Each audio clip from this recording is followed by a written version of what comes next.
రాబోయే క్రిస్మస్ సంక్రాంతి పండుగల సందర్భంగా దూర ప్రాంతాలకు వెళ్లే నల్గొండ జిల్లా ప్రాంత ప్రజలు పోలీసుల సూచనలు పాటించాలని ఎస్పీ శరత్చంద్ర పవార్ విజ్ఞప్తి చేశారు. పోలీసుల సూచనలు పాటించి నల్గొండ జిల్లాను నేరరహిత జిల్లాగా తీర్చిదిద్దుటలో భాగస్వామ్యం కావాలన్నారు. రాబోయే క్రిస్మస్ సంక్రాంతి పండుగల సందర్భంగా దూర ప్రాంతాలకు వెళ్లే ప్రజలకు పోలీస్ శాఖ పలు సూచనలు చేసింది. ఇంటి గేటుకు తాళం వేసి దూర ప్రాంతాలకు వెళ్లరాదని, ఒకవేళ అత్యవసర పరిస్థితిలో వెళ్లినట్లయితే సమీప బంధువులను, తెలిసిన మిత్రులను ఇంటి దగ్గర పడుకునే విధంగా చూసుకోవాలని తెలిపారు. అలాగే ఒకవేళ తాళం వేయవలసిన పరిస్థితి ఏర్పడితే ఎట్టి పరిస్థితుల్లోనూ బయటకి కనపడే విధంగా గేట్ కి మెయిన్ డోర్ కి వేయకూడదని, గేట్ బయట నుండి కాకుండా లోపల నుండి మెయిన్ డోర్ కాకుండా పక్క డోర్లకు వేసుకోవాలని, అలాగే తాళం కనబడకుండా డోర్ కర్టెన్తో కవర్ చేసే విధంగా చూసుకోవాలన్నారు.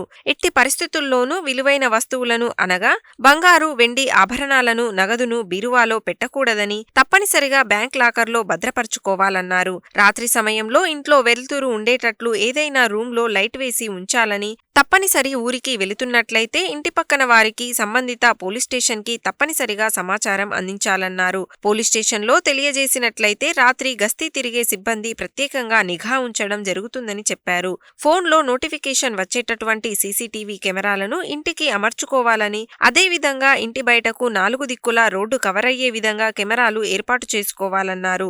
ఎవరైనా కొత్త వ్యక్తులు, అనుమానితులు ఇంటి చుట్టుపక్కల గాని, కాలనీలో గాని తిరుగుతున్నట్లయితే వెంటనే 100కి గాని, సంబంధిత పోలీస్ స్టేషన్కు గాని సమాచారం తెలియజేయాలన్నారు.